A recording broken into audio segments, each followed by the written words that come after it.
وزیر اعظم چین کے دورے پر روانہ SCO سربراہی اجلاس میں شرکت کریں گے۔ اسلام آباد وزیر اعظم شہباز شریف چین سرکاری دورے پر چین کے لیے روانہ ہو گئے، جہاں وہ شنگھائی تعاون تنظیم کے اجلاس میں شرکت کے علاوہ چینی سیاسی اور عسکری قیادت سے ملاقاتیں بھی کریں گے۔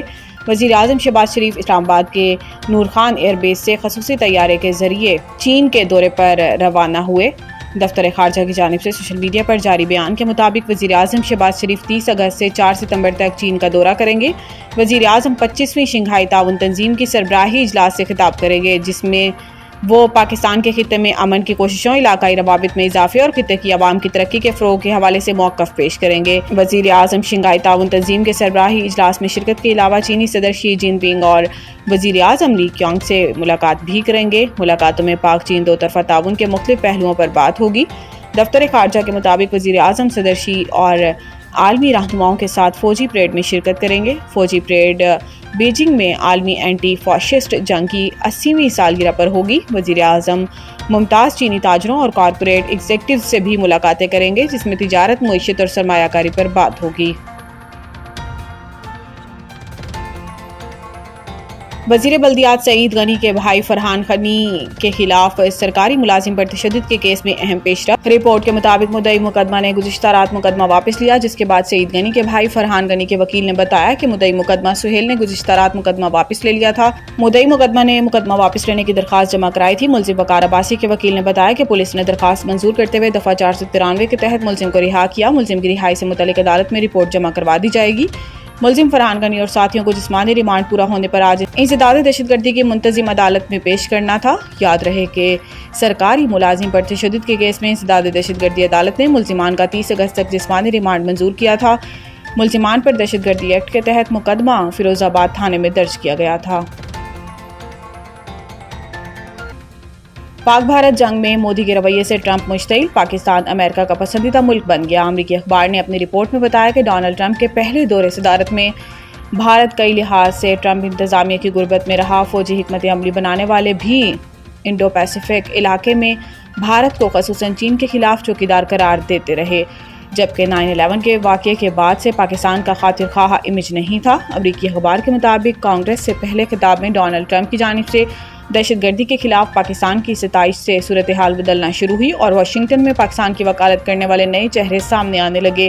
اخبار کے مطابق پہلگام واقعے کا الزام لگا کر بھارتی وزیر اعظم نے پاکستان پر حملہ کیا تو وہ بھارتی فوج کی برتری دکھانے کا ارادہ کیے ہوئے تھے، تاہم پاکستان کی جانب سے بھارت کے کئی طیارے مار گرائے جانے کے سبب اس کے بڑی حد تک منفی اثرات سامنے آئے۔ اخبار کے مطابق اکثر ہنگامہ خیزی کا شکار خطے میں آرمی چیف عاصم منیر کا احترام ایک ایسے شخص کے طور پر کیا جاتا ہے جو مشکل حالات میں بھی انتہائی پرسکون اور باصلاحیت رہتے ہیں۔ پولیو ویکسین پلانے سے منع کرنے والوں میں سب سے زیادہ شرح کراچی کی ہے۔ مصطفیٰ کمال کا پریس کانفرنس کرتے ہوئے کہنا تھا کہ صرف پاکستان اور افغانستان میں پولیو وائرس موجود ہے، انشاءاللہ جلد ہی پولیو سے ملک کو پاک کر لیں گے۔ انہوں نے کہا کہ 1 ستمبر سے ملک بھر میں پولیو مہم شروع ہو رہی ہے۔ ملک کے مختلف حصوں میں سیلابی صورتحال ہے، جس کی وجہ سے پنجاب میں 10 ستمبر سے پولیو مہم شروع ہو رہی ہے، جبکہ باقی تینوں صوبوں میں 1 ستمبر سے پولیو مہم شروع ہوگی۔ مصطفیٰ کمال نے یہ بھی کہا کہ ملک کے 127 اضلاع کے سیوریج میں پولیو وائرس موجود ہے۔ پولیو سے بچاؤ کا واحد حل انسداد پولیو ویکسین ہے۔ رواں سال 26 میں سے 16 پولیو کیسز کے پی سے سامنے آئے، جس میں سے 13 کیسز جنوبی کے پی سے ہیں۔ کراچی کے حوالے سے بات کرتے ہوئے وفاقی وزیر صحت کا کہنا تھا کہ کراچی کے سیوریج کے نمونوں میں پولیو وائرس موجود ہے۔ وفاقی وزیر صحت نے انکشاف کرتے ہوئے مزید بتایا کہ انسداد پولیو ویکسین پلانے سے منع کرنے والوں میں سب سے زیادہ شرح کراچی کی ہے۔ والدین سے گزارش ہے کہ اپنے بچوں کو پولیو کے قطرے ضرور پلائیں۔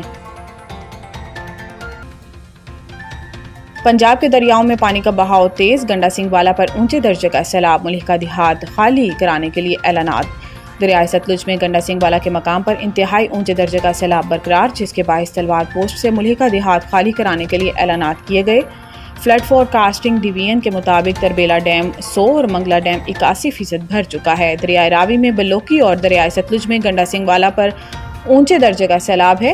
چنیوٹ، برج، راوی، سائفن اور شادرہ پر اونچے درجے کا سیلاب ہے۔ فلڈ فور کاسٹنگ ڈویژن کا بتانا ہے کہ گڈو، خانکی، قادرآباد اور جسر پر درمیانے درجے کا سیلاب ہے، جبکہ سکھر، کوٹری، مرالا اور ہیڈ اسٹام پر نچلے درجے کا سیلاب ہے۔ چنیوٹ میں سیلاب سے متاثرہ علاقوں میں 2 گھنٹوں سے زائد وقت سے مسلسل بارش کا سلسلہ جاری ہے، جبکہ شیخوپورہ اور گرد و نواح میں تیز بارش سے نشیبی علاقوں میں پانی جمع ہو گیا۔ جہلم شہر اور گرد و نواح میں بارش سے ندی نالے بکھر گئے اور نشیبی علاقے زیر آب آ گئے۔ ندی نالوں کا پانی آبادیوں میں داخل ہو گیا۔ مسلسل بارش کے باعث ریسکیو ٹیموں کو امدادی کارروائیوں میں مشکلات کا سامنا ہے۔ انہوں نے بتایا کہ پنجاب کے تینوں دریاؤں میں پانی کا بہاؤ بہت زیادہ ہے۔ جہاں پر آبادی کو بچانے کی ضرورت پڑی وہاں شگاف ڈالے جائیں گے۔